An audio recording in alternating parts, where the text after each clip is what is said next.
They were very bad because I'm an asshole. And when I'm in pain or when I'm upset or when I'm burnt, I'm a smartass. It's my defense mechanism. I become a smartass. What, do you need help with that? Nah, dude, I fucking love getting burnt. Fuck you.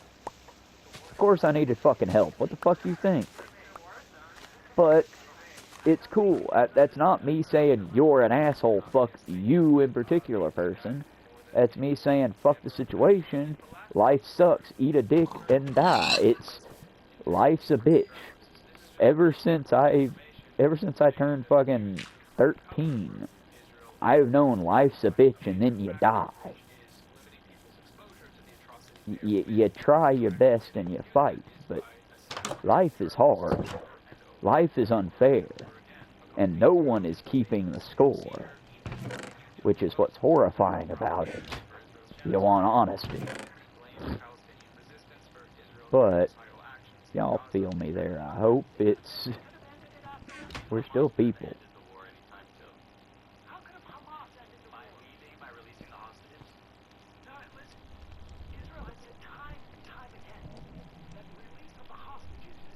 But yeah, y'all, I'm a little exhausted now.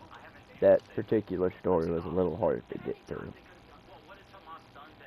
But I will say, really, thanks for listening. I'm sorry this stream was such a fucking bummer. Honestly, I thank all 30 of you for being my bipartisan therapists through this. We bonded, chat. We bonded through this shit. And I thank each and every one of you for listening. Because getting to say the shit, get it off my chest, even if y'all turned this off midway through the rant, I feel better. Thank you. I'm sorry for trauma dumping on you on it, and I will put a warning label on this video. It's a heavy one. But thank you. Just thank you for listening. Thank you for being there. And chat, understand, you are not what you think you are. We aren't what we think we are. And if you haven't asked some, and even if you do ask somebody, but if you haven't asked them, don't assume you know what they think. I mean, you're going to, I'm going to, it's human to do that. I'm just saying, talk to people. It might help. Also, when someone shows you who they are, when someone tells you who they are, like ages ago when my uncle looked me dead in the face and said, I'm never going to teach you how to play guitar. I'm never going to tell you a secret about me or help you with anything else. I've never liked you. And I'm not going to help you. I'm just going to hurt you if I get the chance. Now, at the time, we had been without weed for like a week. And I had gotten on his nerves somehow, so I figured he was just saying hurtful shit like he do. I didn't realize, no, he was being legit. He thinks I'm, sorry to say a slur here, he thinks, and he said it to me before, that I'm... Chat, I'm not going to say it. Fuck that. I'm not going to do that. Fuck that word. I'm not going to say that fucking slur. He thought I was an R slur. He thought I was mentally handicapped. And what I will say is neurodivergent. And I am not. But that word is very fucking offensive, okay? And I was gonna say it. I was gonna, hey chat, R slur dropping here, just to let you know what my uncle called me. But no, you know what? Fuck that. Y'all know what word I'm talking about. You're not fucking stupid. Why do we live in a society that tries to make excuses to use these horrible fucking slurs? You don't need me to say it. You know the fucking slurs. Just the same as if I'd sat here and said, yeah, my uncle literally looked at one of my black co-workers named, I believe that was Sergio. It was either Sergio or it was... Fuck, what was his name? We worked together at fucking Zaxby's for ages. He was cool as shit. God damn it, why can't I remember his name? Look, bro, if you're listening, I'm sorry I forgot your name. He always kept his hair in, like, the highest points of fashion, wore good-ass clothes, especially for a fucking cook, and, like, beads in his hair, good friends with our boss, Rio. I can't remember his name, and it's pissing me off, because I know I should remember it, because we was fucking close, we was down. But, either way. I brought that friend over to the house, making deals, getting a bit of, you know, smoke on the side, and trying to find a good smoke connection, one that I could trust, because, funny thing, criminals get paranoid about shit. My uncle's paranoid of everybody. And he literally looks at this motherfucker and, well, yeah, I'm not racist. You wanna know how I'm not racist? Because I'll look at your face and say, I don't think this N slur, and he said he knows the difference between the N slur with the ER and the N slur with the A, because he got one in the wood pile, and we got lots of fried chicken that we love. And I don't believe I turned red. William was his name. I don't believe I turned red, but I do remember profusely apologizing afterward and being like, hey, man, that's my uncle, and he's my uncle. He's from that old school shit, and I don't know why he said that to you, but, oh, I get it, bro. Your uncle's a bit racist. It's cool. It ain't you. And it was like, oh, man, thanks, but that don't help me. But that's the thing. I wouldn't say, hey, man, he said, I know the difference between N-slur ER and N-slurred A. Insert the slur here. Because I don't have to. You know what the fuck I'm saying, right? If we don't have to say the slurs, let's not tee-hee say the fucking slurs to say them, you know? Now, let's be clear, chat. Y'all have heard me fucking talk. Hell, I cuss a lot. I don't care about offensive language. Slurs are wrong because they're not just offensive. They're demeaning and demoralizing. Calling an Italian person an S-slur, for example. Well, you're dehumanizing them. You're not just calling them, oh, some dumbass, oh, some dickbag, oh, some motherfucker. You're dehumanizing. You are characterizing them like you would an animal. Because that's what slurs were meant to convey. This isn't a human. This is a slur. It looks like a human. It walks like a human. And if you look at it, you might be tricked into thinking it's human. That's not a human, that's a blank slur. That's why we shouldn't say them. That's why when you come up with a new slur, fucking don't. But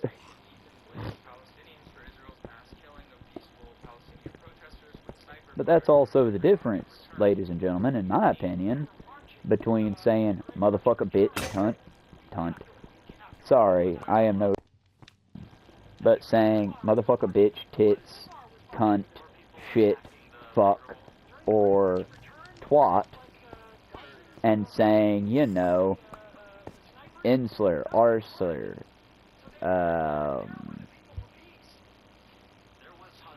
D-slur, K-slur. I'm a 30-something-year-old person. I know a lot of the slurs. I just choose not to use them because people are human, and even Trump supporters, even Donald fucking Trump is a human. And so, I'm not gonna call Donald Trump an R slur or a whatever slur. Why? He's human. That piece of fucking orange shit, that garbage human being, yeah, I don't get to take away his humanity just because he's garbage. Hey, hot take here. Saddam Hussein, also human. Osama bin Laden, also human. Benjamin Netanyahu, also human. Hitler, human. You don't get to take away shitbags' humanity just because they're shitbags. You do get to call them shitbags, though. Just because yeah, I'm gonna say it. I'm committing to it. Fuck it. This thing's never gonna get monetized anyway. I'm just trying not to break any actual laws at this point. Yeah, I will tell you, put me in a room alone with Benjamin Netanyahu and I would flay every inch of skin off that piece of shit's fucking flesh. I would listen to him scream and cry, and I might even get a boner from it. But you know what? He's still going to be human as I flay his flesh and rip his grape-sized eyeballs out. He's still going to be human as I shove his scrote down his throat. He's still going to be human. And what I would be doing to him, while unspeakably bad, I would be doing it to a human. I would never once call him a... I think the Jewish slur is the K slur. I wouldn't. Because he's a monster, but that monster is human. And when we start denying our enemies their humanity, we are becoming our enemies. I refuse to become a fucking Nazi. Because to me, that's the worst thing you can be.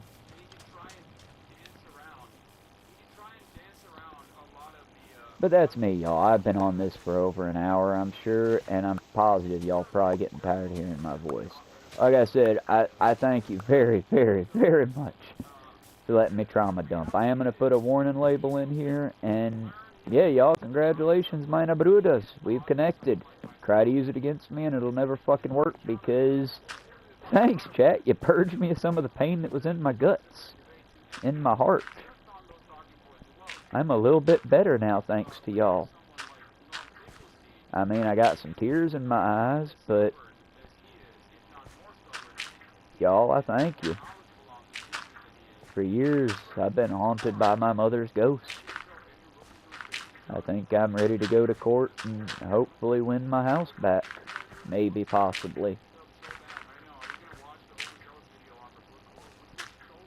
Thank you.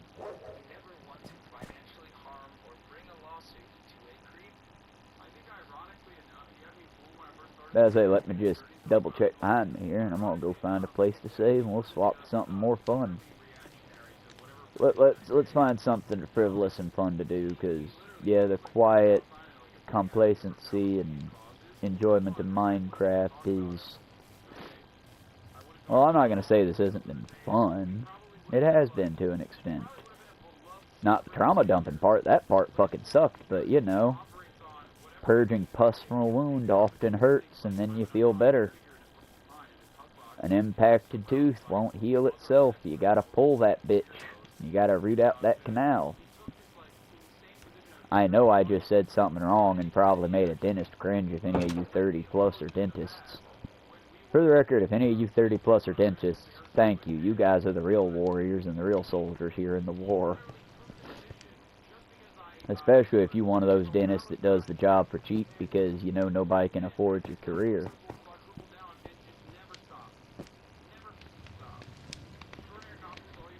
But yeah, y'all, that's about all I can take for now. I'm going to take a 5-minute break, regather my thoughts, and we're going to come back happy. I'm also going to find another news report right quick to end this with. Someone that looks like themselves or behaves like themselves. Not going to look at that. People want representation, ironically enough. I think that's the reason why. That's the reason why he gets any play whatsoever. That. Okay, I might not read the news. Because so far, and here are the top stories on my Google. Georgia Governor Kemp signed or vetoed 8 bills on Wednesday. See which bills passed by the Augusta Chronicle. DeKalb County pastor involved in $2.5 million legal battle over deal to sell church. Guys, can we make it a thing? Like, can we codify it into law that if you are a, I'm putting the air quotes here, folks, a man or woman of God, you don't get money. You don't get to have money. None of that money is yours. And if you buy anything for yourself, there should be some kind of a... We should be monitoring these motherfuckers like we monitor our fucking government officials, but better. Because let's be clear here, chat, and so far none of you have donated. Heartbroken. How dare you be entertained by me and not pay for it? Guys, seriously, I'm here to entertain you. I don't care. Throw a couple pennies in my jar, I'll celebrate it. Don't, it's cool too. I'm just your fucking fry cook. I'm here for a good time, not a long time. But, let's be clear here.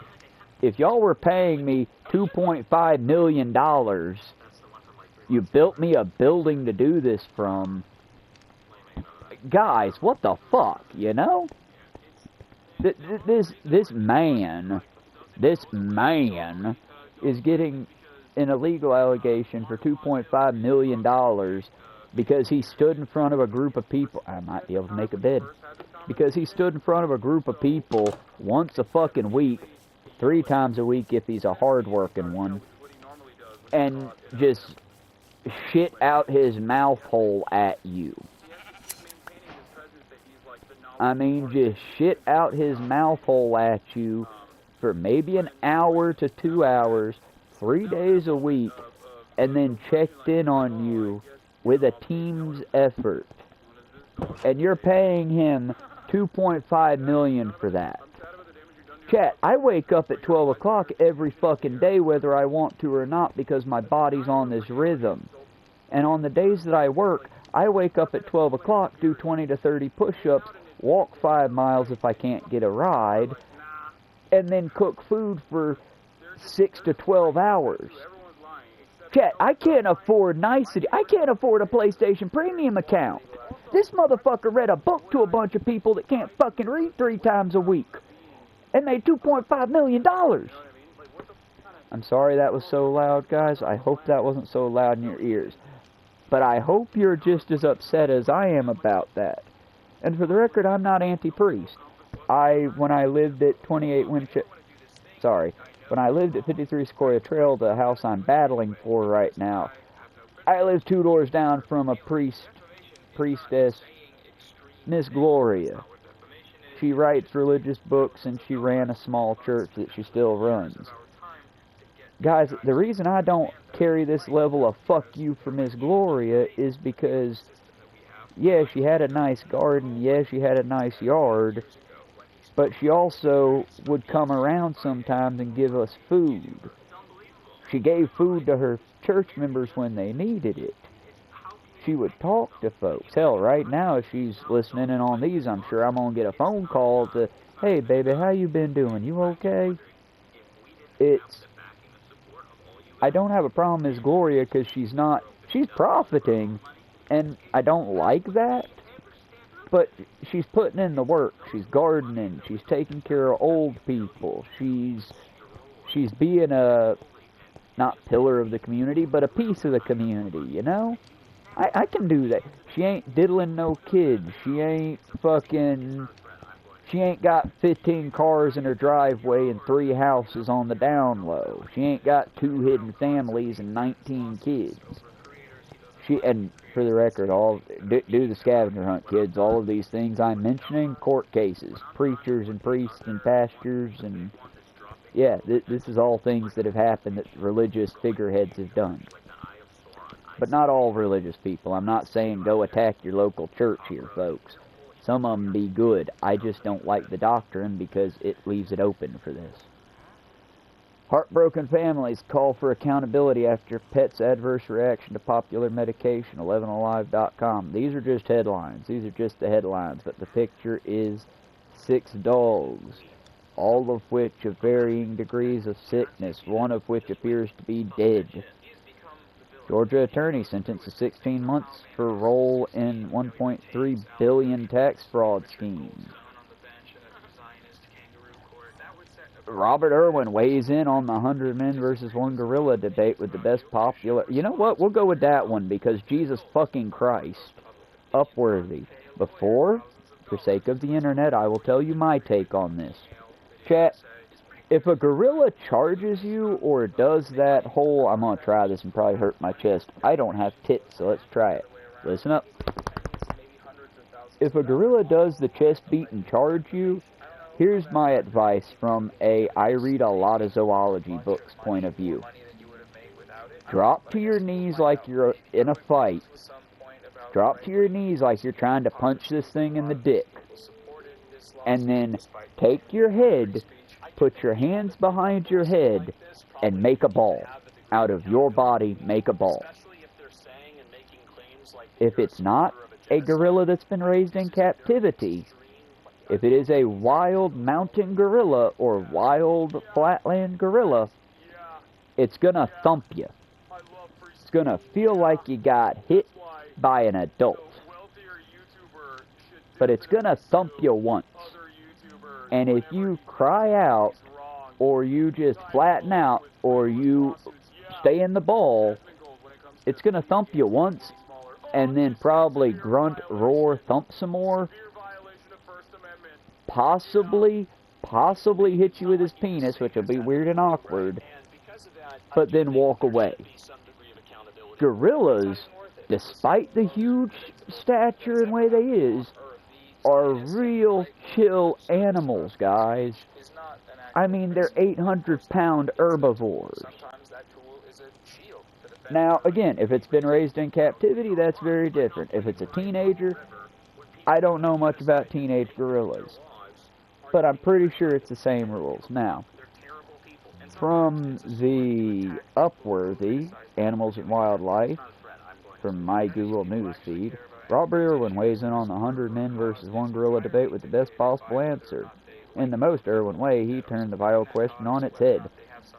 God dang, I remember when you was a baby in the news because your daddy showed you to a crocodile. In 2020, a viral debate was launched on social media prompted by an intrigued question who would win in a fight between 100 men and 1 silverback gorilla. In the years since, the question has been reposted repeatedly with people expressing diverse but vehement opinions about whether a gorilla is strong enough to take on 100 humans or whether the sheer number of people would be enough to overtake the powerful primate. Silly question. Perhaps something people can't help weighing in on most definitely. It's silly because they wouldn't do it. CBS Mornings, repeating the question with 3 advertisements. Some might think the most prudent answer would be it depends what size of the people and what's their strategy for attacking or subduing the gorilla. But Robert Irwin, the conservationist son of the late and much beloved wildlife expert you all know, Steve Irwin, actually provides the perfect answer that should end the debate once and for all. Blah, blah, blah, blah, blah, blah, blah, blah. He said it on TikTok. Okay, here we go. I have a couple thoughts on this, he began. First of all, I don't know gorillas are strong, mate. Like, really strong, but it's 100 people. I'm not sure. But he said, as an animal conservationist, the entirety of fighting an endangered species didn't sit right with him. Then he turned the question on its head. How many people does it take to save gorillas? Oh, God, he asked. That's the question we should be asking. Okay, let me be clear. The sickening, oh, God. No, he's right. He is correct. 100%. Robert Irwin is correct here. We are going to stand this answer. The reason the answer makes me cringe is because, yeah, it should be obvious, folks. It's an endangered species, as I said in the beginning, and as a popular YouTube zoologist who I'm going to shout out in a minute will tell you, gorillas are dope, yo. Don't fucking fight gorillas. Save the gorillas.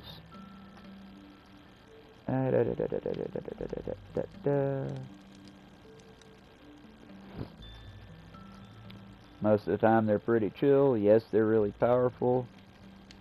And yeah, they're going to go about doing what they have to defend themselves, of course.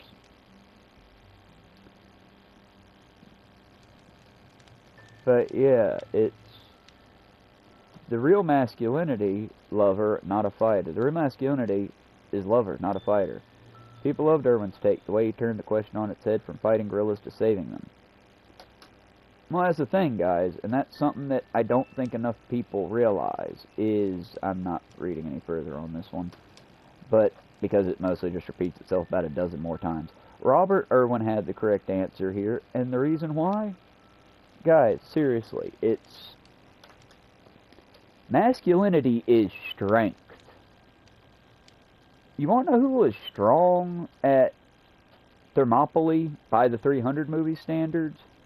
Xerxes. Hot take here. Scalding hot take. Watch the edges of that plate. It's a hot take. But Xerxes offered kindness, bread, and all of this. All you got to do is basically agree to not be a dick to me. Okay. I mean, and again, from the movie 300, not the historical standpoint, I'm not weighing in on that because I don't know enough about it. I would need to do some prep time before I give an official statement on that. I did study it in high school. I'm aware of the situation, but I'm not aware of what Xerxes' actual demands were other than give me some water, give me some dirt, and basically say that I'm your king. For the record, guys, I'd go back to calling that scabby old fucking wrinkly pedophile our king above calling Trump our king. I'd rather call Charles our king. Okay? Okay? I don't like kings. Fuck kings. But masculinity isn't fighting. Now, yeah, sometimes masculinity is fighting. If you come running up into the fucking place I work at and threaten my coworkers, my first thought is, hey, buddy, let's talk. Let's try to get you to laugh. Let's lighten the mood. Let's break the tension. But if you swing on me or any of my coworkers, my first initial thought after that is, okay, time to restrain you or put you on your ass so you stop hurting people. And then I will respond to your violence in kind to how you respond to mine. It's a 1v1 situation. But ideally, we should not get to that 1v1 situation. In an ideal world, well, fuck you and fuck this and fuck you for this. Whoa. You got a lot of anger and energy there, friend. Let's redirect, renegotiate that. What is wrong? You gave me some fucking bullshit food. You charged me so much for that fucking food. Fuck you, this food is fucking cold out. Okay, whoa. I sense you are angry about the food. Cool. Let's work on that. So, what do you want the result of this situation to be? Do you want me to apologize for how the food was prepared? Because again, as a conflict resolver, yeah, I'm sorry. Easy words to say, meaningless arguments to say the fucking words. When it comes to, like, well, I want all the money in your register. Okay, well, sir, that's not going to happen. I can't give you all the money in my register, friend. That's insane. I can give you a refund for your food, since you took the time to drive all the way here. I can give you a free item from the menu and a refund on your food to make up for the gas you spent to get here for the food you did not end up liking. As I haven't seen you this week, I'm assuming this isn't just a bit or a troll or a lol. So, yeah, I'll help you out. Are you upset still? Let's resolve this conflict. Because as a conflict resolver, my goal isn't to walk away feeling like I'm the biggest swinging dick in the room. My goal's to get us out of this conflict without anyone being hurt. I mean, again, if simple, gentle parenting solution, Mr. Zelensky, please tell Mr. Putin that he is not a total bag of dicks and he is not a limp dick little piece of shit hiding behind his army like the tiniest man in the whole goddamn world. Thank you. Now, Mr. Zelensky, now that you have said something nice about Russia, Putin, kindly pull your tanks back to the proper Russian border, and we're going to let Mr. Zelensky join in with the NATO alliance. Because as a foreign body, anyone who wants to join who is a country proper should be allowed to join, yes? Cool. He gets to join, as does Ukraine. Russia wants to keep what they see as theirs. Well, Russia, it wasn't yours before you took it just now, so you don't get to take it back. Sorry. You get your section, and we will cut out some kind of negotiation that'll find happy middle ground. But typically, when I'm dealing with negotiation, the first person that says absolutely not, no negotiation there, is the first person that we stop and go, okay, you're being a little bit untouchable with this, let's find the broaching ground. Because again, part of conflict resolution. Almost anything is negotiable. Now, that doesn't mean it's going to make it all the way to the finishing touches. Because again, if part of the negotiation is, you want to fuck my daughter, I mean, whether I like you or not, that's not my decision to make. That's my daughter's decision to make. Her body. Her choice. You want to fuck me? Well, let's decide if I want the piece enough to fuck you. I mean, I might have to take a product or a thing to get steel going so I can fuck you. But again, that's my choice. Do you see where I'm drawing these lines at? I can tell Zelensky, say something nice about Putin, and expect him to do it. I cannot tell Zelensky, hey, by the way, give Putin one of your civilians to kill on national TV. That one that shot all the Russian soldiers with the sniper rifle. That one kid who killed all the Russian soldiers in the early part of the war. Or the woman who said, give them sunflowers in their pockets so when we shoot them on our land, we will see beautiful fields growing. Yeah, if Putin wanted to murder that person. No, you don't get to murder people. You don't get to take away anyone's life here. Murder's off the table. First thing in negotiation, we decide what is on the table and what is off the table. For example, when I had my big knockdown, drag-out argument with what used to be one of my favorite bosses, and now we're just getting to the point where we can speak again, because she tried to bully me over work uniforms, and that's why I'm standing in solidarity with Starbucks unions. When I got hired, I was told Martin's blue shirt or any blue, royal blue shirt that matches in color, jeans and or shorts, and closed-toed shoes. I was never told I couldn't have a beard, so I kept a beard. I just kept it straightened up. And then, because things change, I basically got hit with rapid-fire succession. Oh no, you got to get rid of your beard. Oh no, you got to wear blue jeans, or you got to wear blue jean shorts.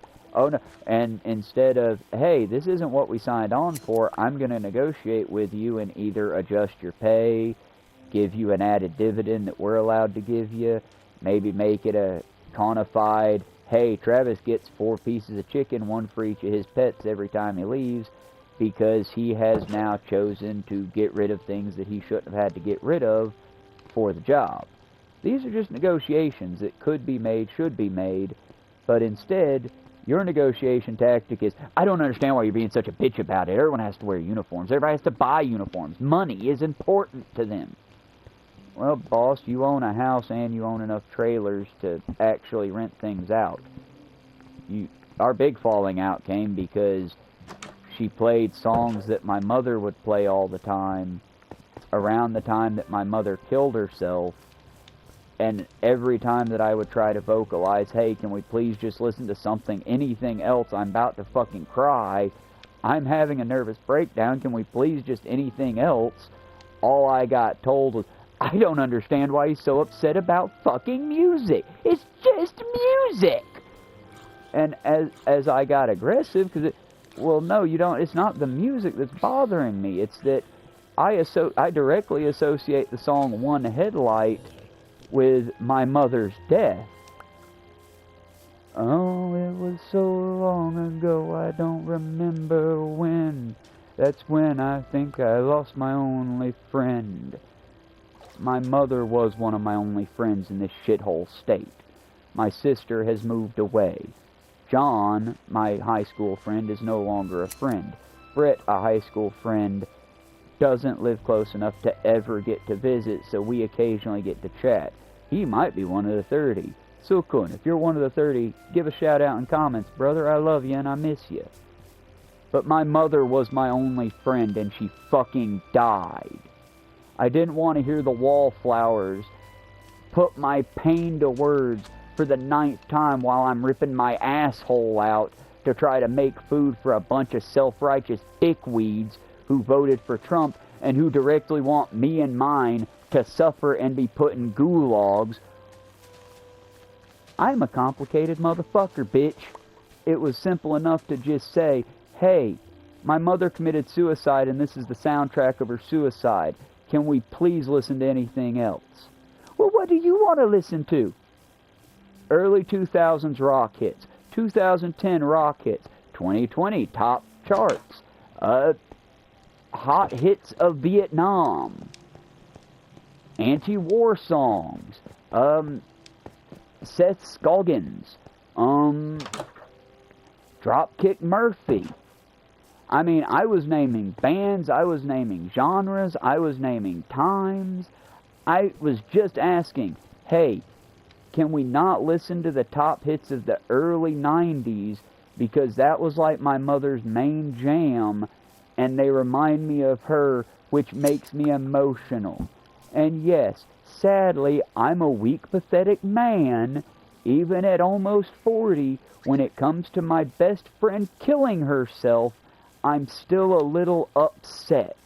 Little upsetty, hard to concentrate when I think about it too much.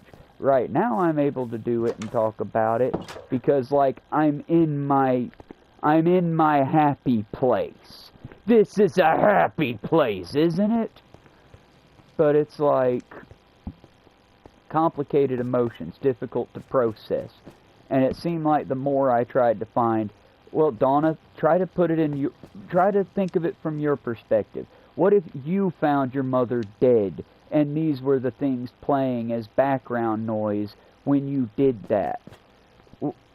Would you not like to never hear that again?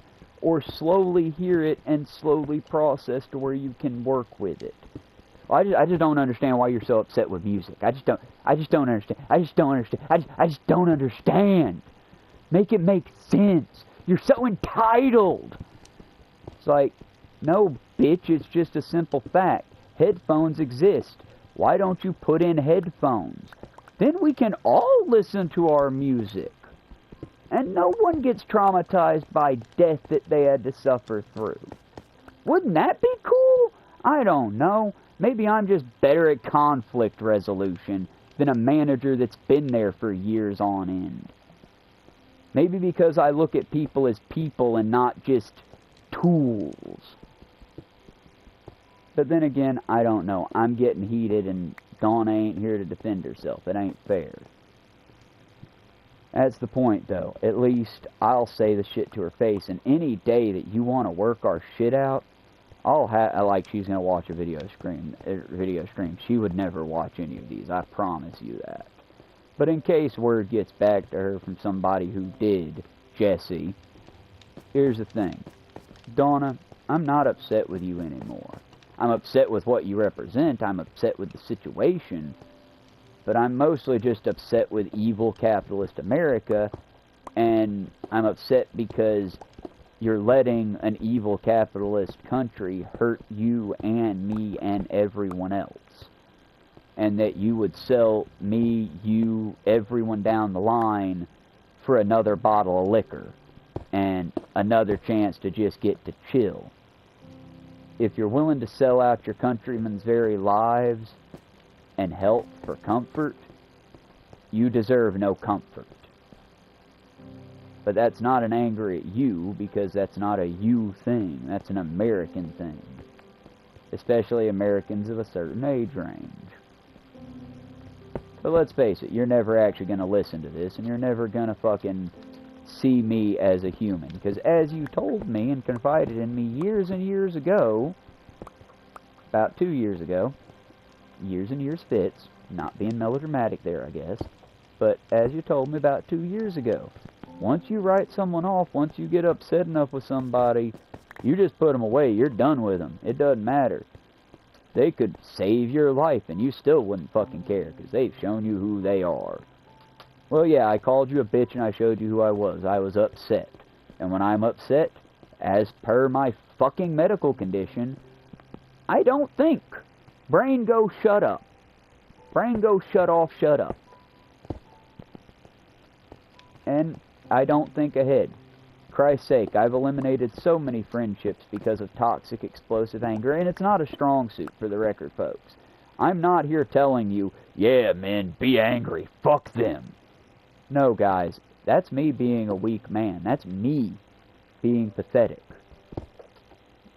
But what you want from me, I can't change my stripes, much as I'm trying. I'm doing my best here, and it's a daily effort. But I don't think it should be out of the question for a place to not traumatize me, okay? And yeah, it's a bit traumatic to have to fucking, oh, is today going to be the day that you decide to pick out the greatest hits of fucking tragedy and play them on loud while I'm also working 3 positions more or less? I said, I just get upset because it's a respect issue. I do my best, and I work circles around, maybe not everyone, but a lot of your other employees, and all I ask is to be treated nice. That's all I ask. Just be nice. Don't treat me like the average dick.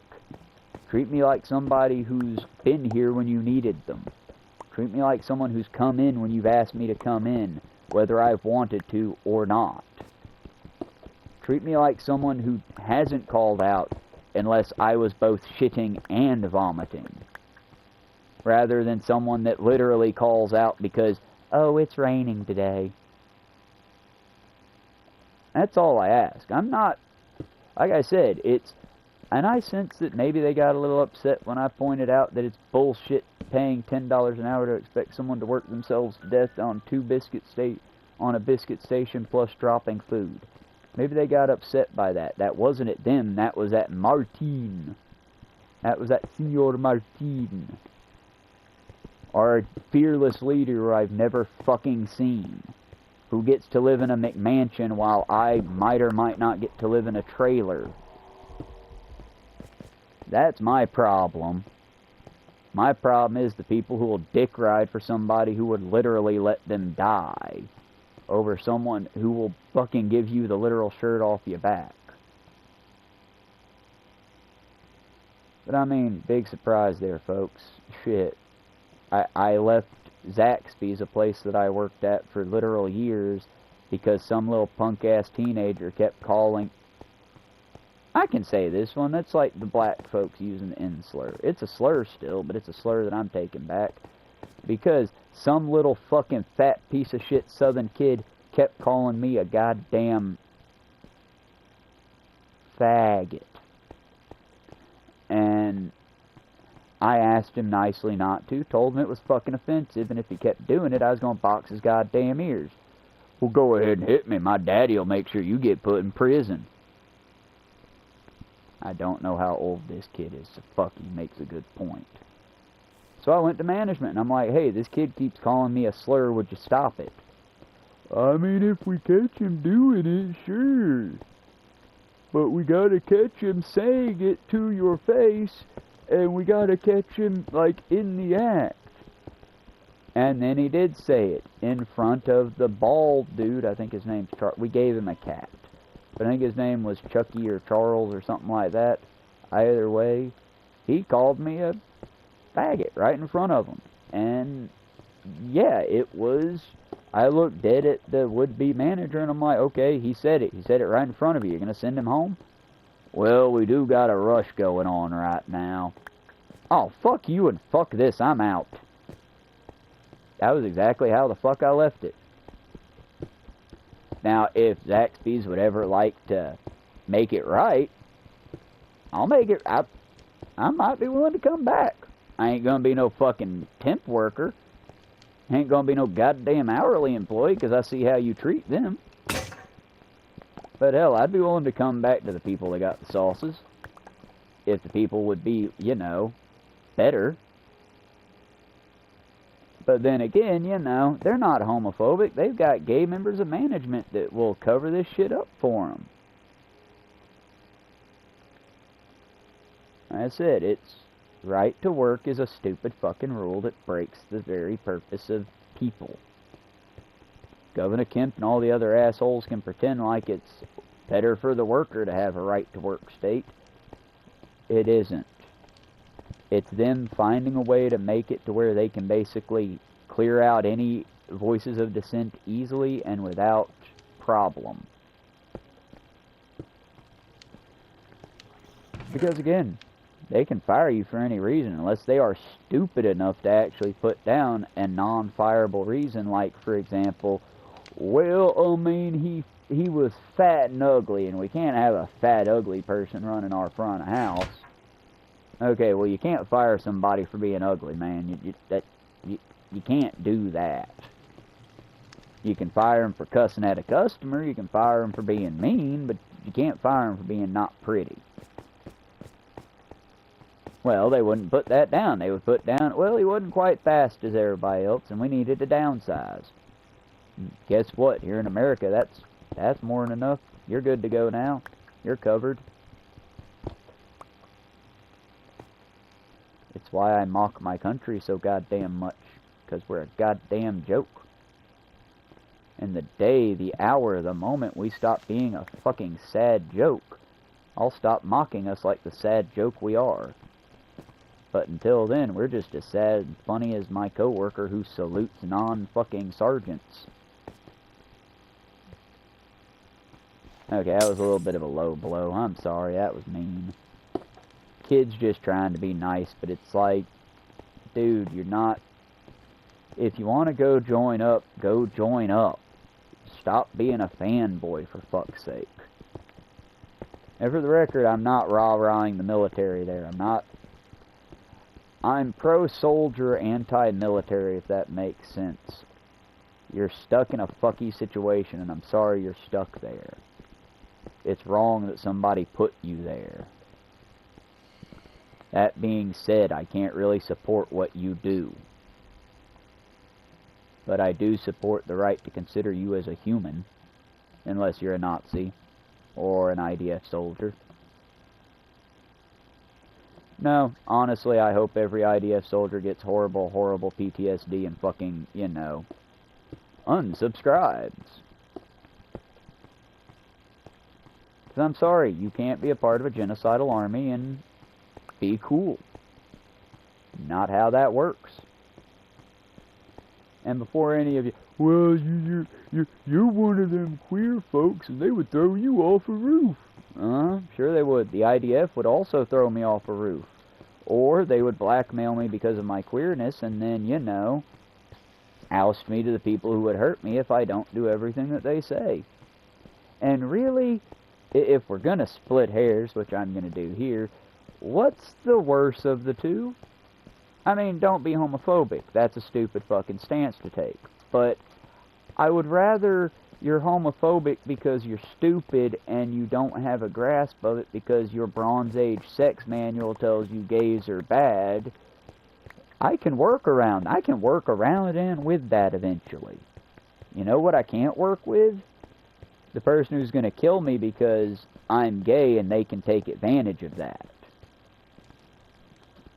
That's what I'm not going to take. And yes, typically I use the short form gay rather than queer, even though I'm still queer. Kids, forgive me. I was raised in the 90s South. To me, queer is still borderline slur. I'm trying to take it back because I know it's a whole ass mood. And technically, given my history of lovers before I became ace, I be queer. But I'm working on it, guys. Life's a journey. We're all on it. And as long as you're still improving, do good. You're doing good as long as you're improving, right? Well, it's like the same thing as, well, I will say this in the legal press. I mean, let me be clear. If I was a lawyer in court and I had to represent my client, yeah, I'd say it. If I was an actor in Hollywood playing the part of, say, Monsieur Condé, yeah, I would say that phrase without much trouble. And then I would give a lot of money to various charities out of that play to make myself feel better.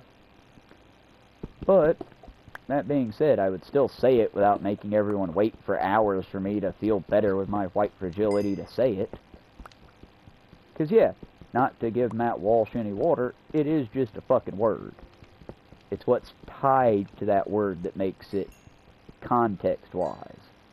That's why if I'm in Hollywood playing the part of a racist on a movie, and I need to make that racist look as terrible as racists look, yeah, I'll say the slur. I'll say even worse things if that racist would have said it. Because I'm not playing myself, I'm playing that racist piece of shit. If I played Hitler, I would have to say some horrible things about Jewish people that I don't believe. But I would say them. If I were being paid to put on a presentation that would do better to show how terrible Nazis are, I would do it. But that being said, you can't just, you know, I would say 90s Hollywood can show you a lot of times that people decided to do things just for the sake of, oh, this is my excuse to say the bad thing that I shouldn't get to say. I mean, guys, they made a comedy movie about fucking normal, non-neurodivergent people playing in the Special Olympics for money and profit. And while I never saw that fucking abomination, in my opinion, it was a popular movie. It sold tickets. People saw it. It's on shelves. It's on Blu-ray. I think it was called The Ringers, Dead Ringers, something like that. Like I said, it was... 90s was not okay, y'all. We were not okay.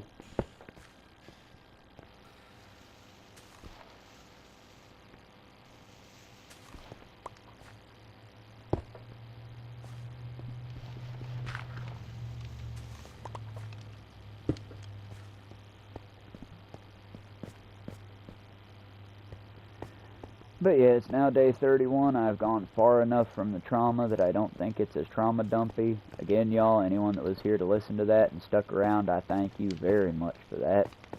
I mean, honestly, perhaps I should private this one, but I don't want to lose that many days. And honestly, I want...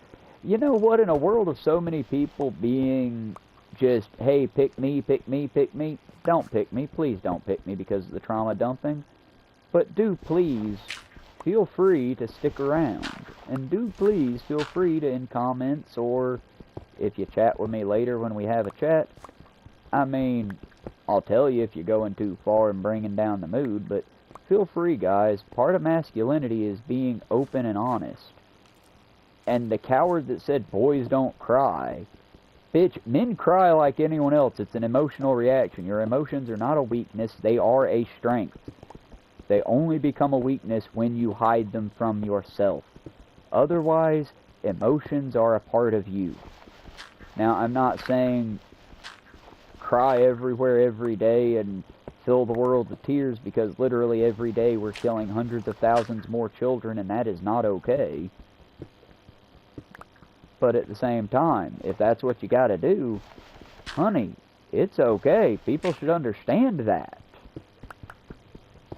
I will never, ever be like, oh, you're being too empathetic. Kill that weakness of empathy. No, dude, empathy's a strength. It's through empathy we develop understanding. It's through understanding we develop connection. It's through connection we develop camaraderie. It's through camaraderie we develop friendship and community. And right now, especially in America more than anywhere else, we need goddamn community. Real community. Community like me and Miss Cat, the Christian lady who believes that Jesus is coming back, and I cannot tell you how much I vehemently disagree with her. But you know what we don't do? We don't argue that shit together. You know what we do? We work together. I'm nice to her, she's nice to me, and we try to keep it on the up and up. If I say something that crosses her line, she tells me, and it's like, hey Travis, I'd appreciate if you wouldn't say that, please. And I'm like, okay, cool, I'm sorry I was offensive there. And it's not, oh, did I offend you? No, it's like, oh shit, friend, I said something that upset you. That was not my goal, I was trying to be funny. I'm sorry I was offensive. Let me try to make that right by mentally making a note of that. And if we're around each other, I won't say the Bronze Age sex manual joke. Even though, arguably, that's what, especially the King James Bible, is. But that doesn't matter. We're not in a, what's the word, academic conversation setting. We're two middle-class fucking workers. Solidarity, comrade. If it matters, bring it up. Now, yeah, Miss Cat comes to me and tells me the joys and privileges and benefits of beating your children senseless, then yeah, we're going to have a conversation. It's going to be like, well, I mean, I don't agree with you, boss, and don't think you should do that now. But it's like, yeah, but that's harm. we can have the argument on what is harm and what is help. But if it's not hurting nothing, I don't fucking care. I mean, that's why sometimes I can hear the fucking... I hate to say garbage because it's not fair. Lots of good music from that time. But I can hear the garbage music that hurt my feelings and family. I can't do it near the anniversary of their death, though. It's just hard to do. It's similar to how I will say the Vietnamese people beat back the evil organization that was America during the Vietnam War. But if I had a Vietnam War vet sitting next to me, I wouldn't be like, ha ha, all your friends died, ha ha. Because, you know, that's fucked, and that's fucking wrong. I don't understand how we got to these places as Americans where offensive became funny. I mean, it's different if it's... Okay, for example, you can do offensive and make it funny. John Waters. John goddamn Waters exists. And I can think of few people more offensive than John Waters' material. But that being said, it was for a purpose. And it was good. I mean, it was offensive, but it had points to make. It was avant-garde.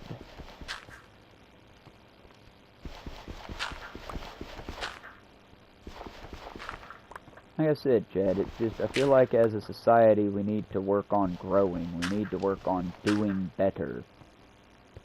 Just all over, all together. It's like how many people jumped Hassan's ass over Coca-Cola or Diet Coke or whatever the fuck he was drinking, and it's like, well, the embargo, it's like, yeah, I get it, and bring it up. Hassan, you were doing a bad thing drinking the Coke. I think you fucking realize it at this point, but it's like, maybe categories are important. Maybe don't just be a dick to somebody, because, again, as an internet personality like Piker is, I'm not upset with him first, like, gut reaction, me, oh yeah, sure, whatever. But that's because, do you know how many people jump his shit about shit that he does that is in no way offensive to anyone? But they're trying to get a reaction, they're trying to get a rise, so, oh my god, Hassan, how could you say that? I didn't know you were anti-gay. Well, what the fuck makes me anti-gay for that? Just, oh my god, Hassan, how dare you be anti-Israel like that? It's like, no, he gets to have an opinion too, guys. But there's like, okay, give you another example. If Hassan came out tomorrow and was like, in context of what Hassan never has said ever, oh well, all Jewish people are just vermin. It's like what they said in the people's book, Mein Kampf. They're just vermin. Hassan, you get to have an opinion, man, but that's a fucked up opinion to have. Consequences should follow that opinion of you losing viewers. Or at the very least, you having to go learn why that's such a shit opinion you have there. He never had that opinion. That was an example of a terrible opinion that Hassan Piker never had. Don't fucking at me. But that would be offensive and wrong of an opinion. Hassan saying, hey, the IDF is a terroristic organization that is hurting people. That's not an opinion, that's just a fact. They use fear tactics and terrorist tactics. Regardless of why you're using those tactics, that's still what it is. What George Washington and our founders supposedly did when they crossed the Delaware and murdered all the British soldiers, that was a terrorism. They used terrorist tactics to attack on Christmas Eve, a time when the British soldiers were not going to attack anyone because it was Christmas. Dick move, bruh. You can call a dick move, you know? That's all I'm saying. But that's my bit from the fry cook age. And I will let y'all go for now. We've made it to day 31. I thank you for watching my ranty, probably 2-hour long video. And I truthfully hope that y'all have a good day too. We'll see you later. And I'll talk to you later, chat. Bye-bye.